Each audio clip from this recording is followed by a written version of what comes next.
How many of you are familiar with this bridge? Do you remember? Have you seen this bridge any place? Where did it come from? Where was it? Selma. In Selma, Alabama. And just recently, it was featured on the Academy Awards. If you saw that, there was a beautiful song. It's called Glory. But this was the bridge to glory. A very powerful scene in the movie, Selma. And this song, Glory, sung by John Legend and Commons, was a very moving experience if you were able to watch that and be part of that. One of the most moving experiences of the evening.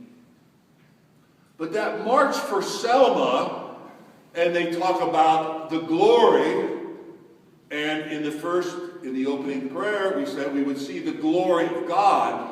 The glory of Selma came at a cost, a tremendous cost. Even to be able to move our world, to become a little more loving, more respectful, more conscious of the dignity of other human persons. It came at a tremendous cost of confrontation, suffering, and sacrifice. But that glory was ultimately found in the ability to give oneself in self-giving love. Today's gospel is about glory. It's about the glory of God. It's about Jesus' life transfigured, transformed before his disciples' very eyes. And they're able to see for the first time that this friend, this prophet, this person whom they came to know and follow and to love was even more.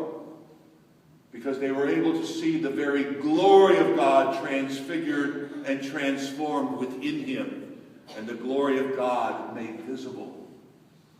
You remember St. Irenaeus? What was his favorite quote?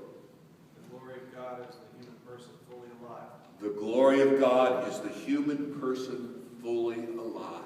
Okay. That should be on that should resonate in us. It should be on our lips. The glory of God is the human person fully alive.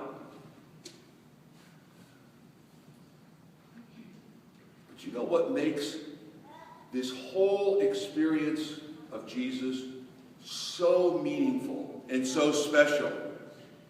See, going up the mountain to the glory is great. That is fantastic. But for Jesus, what was so unique is that he came back down. He didn't stay up there in the glory. He came back down. He came back down into the misunderstanding, into the squabbling, into the disbelieving, into the poverty and the pain of our world. He came back down into the jealousy and discord of this world. He came back down that mountain, left that glory. In fact, St. Paul says, what did he say? He did not even deem equality with God something to be grasped at, but he gave himself as a servant to everyone. So he came back down to share the hunger, the tiredness, the aloneness of us all, those most difficult of days. He came back down giving up power, giving up strength, giving up security, surrendering to love. And we're reminded in the gospel, those who lose their life for my sake. That is the call of the gospel. So there's a difference between giving up our lives and having them taken from us.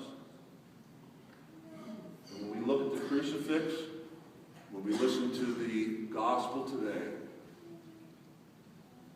giving up of our lives is what we're called to do as Christians. The good thing about this is that Christ has been there. And hopefully we're able to trust that the one who came down the mountain enters into the dark places of our lives and our world.